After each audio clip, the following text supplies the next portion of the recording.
Last year, I took on a big challenge, retrofit of the PCM4 in a car fitted with PCM 3.1. This was definitely my biggest challenge to date, and one that took way more effort than I ever expected.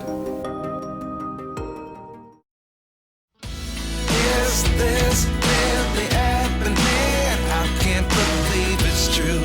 I'm just as surprised as you. Is this really happening? I can't be too sure, but one day I'll be yours again. Let me just turn this down. Welcome back to the channel, everyone. Great to be back. I'm here to show you that I've got PCM4 installed in the 981. Let's go and check it out. We spend so much time behind the wheel that a dated infotainment system can really taint the experience. And of course, you can get a newer model, but there's something missing. They're slightly more remote, more quiet than they were. This generation is somewhat of a sweet spot to me. And that's exactly why I spend so much of my time, my hard-earned, making it the very best that it can be. And that is why this mod is so important to me. You get to keep the essence of the car, but you get to modernise it and bring it up to date. Let me show you how I did it. And so out came the old PCM, the wiring was disconnected, and before I knew it, I was back on the tools making yet another loom. Each one is built unique to the car to account for the model, specification, and the audio system fitted within the vehicle.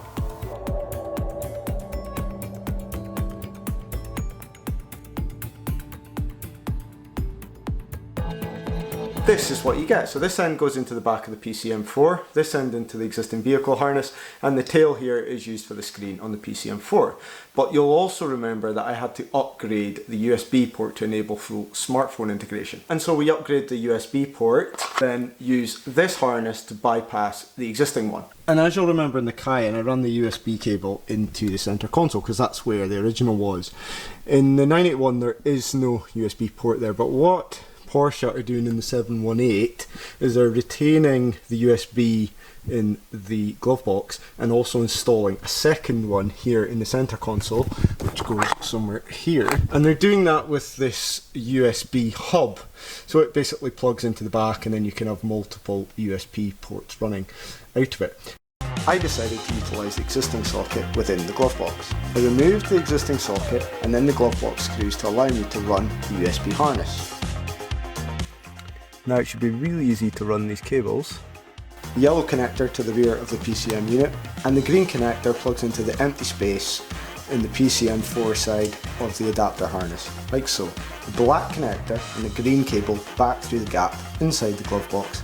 With a little trim, the new USB socket fits into the existing housing and everything is connected. With the frame trimmed and everything in the kit connected, it slides right in.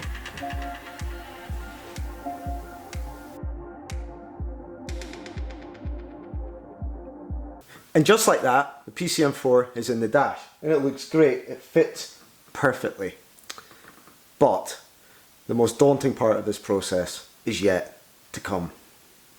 The architecture of these cars means that the PCM relies heavily on the cluster. Settings that you select in here are replicated there, and vice versa. They have to communicate. And just as we expected, the cluster is not able to communicate fully with the PCM. But there is a fix. And that involves updating the firmware in the cluster so that they can communicate properly.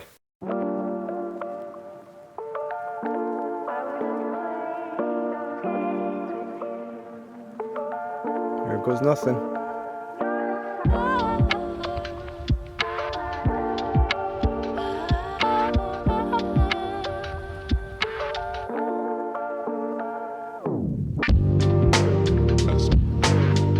It's taken a long time, a little bit longer than I thought, and I'm extremely nervous, I've got to be honest.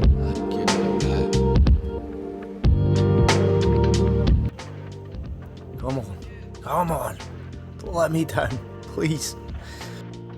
We're still going, we're about 50-odd%. I'm extremely nervous, crossing my fingers, this is gonna work. 97.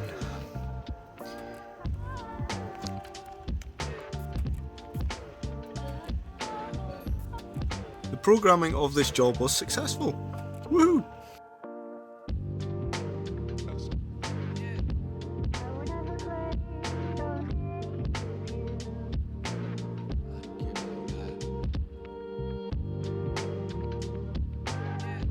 Not sure what this is all about, but works at least. The problem here is that when you flash a module, it doesn't guarantee that it will remember exactly how it was before.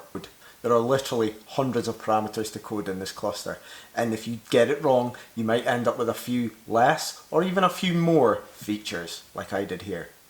I got a new menu in here. I wonder what that is.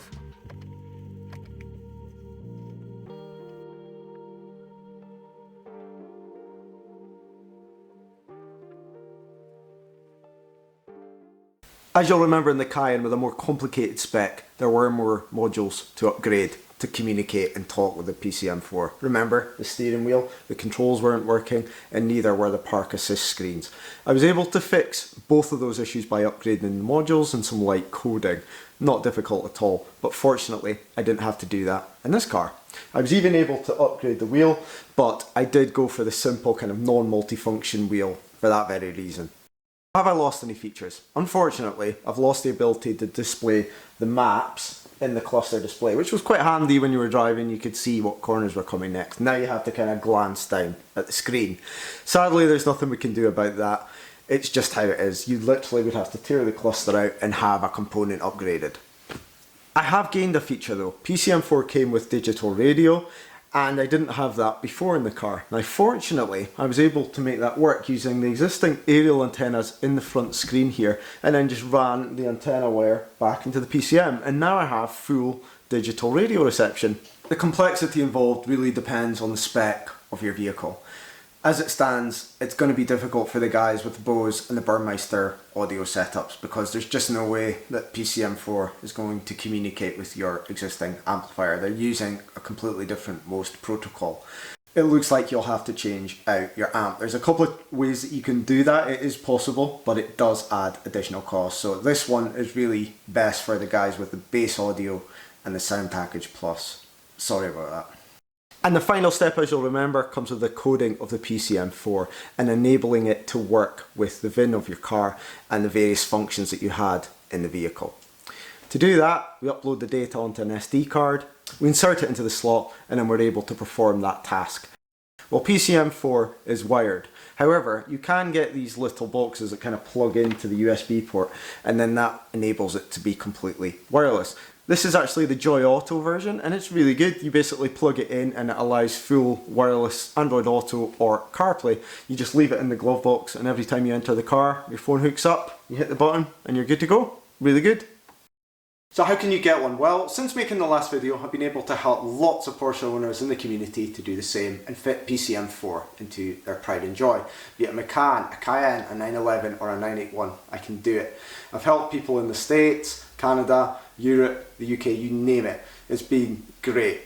I offer two separate services. The first is basically your hardware kit, which is basically the loom, the USB kit and all the accessories. I don't supply PCM4 units, but I can help you find one as part of my support service. This support service then covers everything that you've seen me do today, step-by-step guide through each of the phases, unique for your vehicle. I can work with you directly or with an installer. You need to have access to the PV software locally. It's not something that can be done remotely. It's just a little bit too complicated for that. But that doesn't matter. It's been working well so far. So if you're interested, please drop me an email at the address below. It's also in the video description, and I'll come back to you with a personalised quote for your vehicle. I really hope you enjoyed the video. If you did, leave me a like. Please comment if you notice anything different on the car. I'll cover those in the next video. But thanks so much for watching. Goodbye.